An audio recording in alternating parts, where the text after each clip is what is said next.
Assalamualaikum warahmatullahi wabarakatuh. Bismillah, alhamdulillah, salatu wassalamu ala rasulillah Muhammad bin Abdillah wa ala alihi wa sahbihi wa mawalah amma ba'dah. Alhamdulillah teman-teman semua, pada kesempatan kali ini saya akan membahas tentang macam-macam air.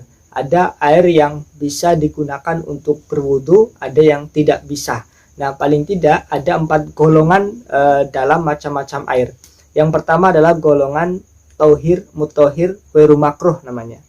Yang kedua, tohir, mutohir, makruhun. Yang ketiga, tohir, weru mutohir. Yang keempat, ma'un mutanajisun.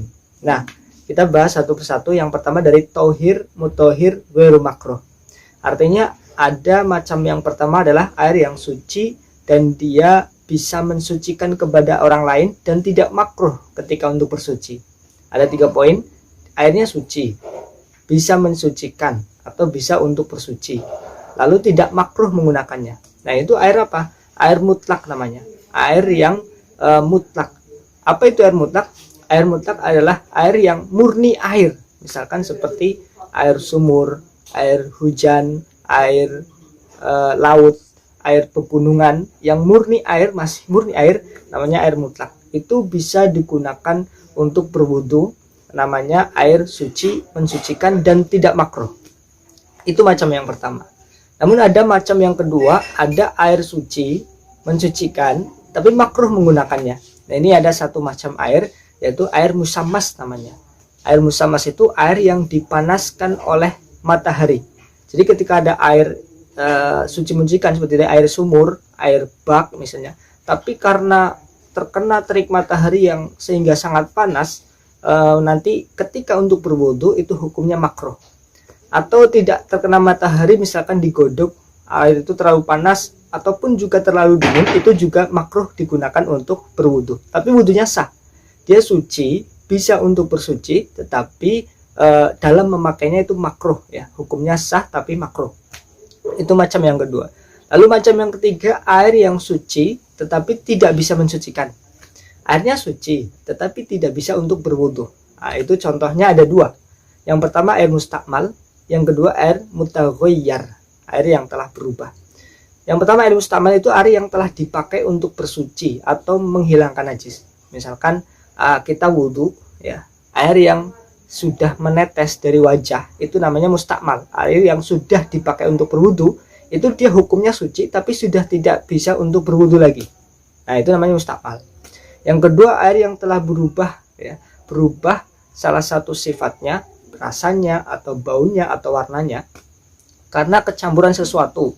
Misalkan air 1 ember, saya kasih kopi. Nah, kan itu berarti kecampuran sesuatu yang suci. Itu airnya masih suci tapi sudah tidak bisa untuk bersuci, sudah tidak bisa untuk berwudu. Air kopi misalkan, atau air rinso. Air misalkan saya campur dengan rinso sehingga baunya rinso, rasanya juga rinso ya. Berubah salah satunya saja sudah berubah hukumnya.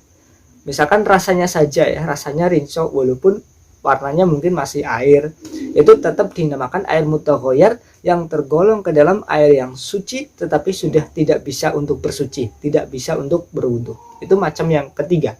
Lalu yang terakhir adalah air yang mutanajis, air yang terkena najis.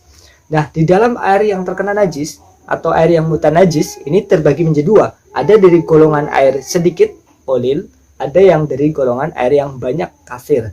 Kalau golongan qalil artinya air ini air sedikit, air yang kurang dari 2 kulah. 2 kulah itu sekitar 216 liter. Kurang dari 216 liter sedikit. Kalau ini terkena najis, terkena tai cicak misalkan, nah itu semuanya otomatis mutanajis. Semuanya otomatis menjadi mutanajis, air yang terkena najis.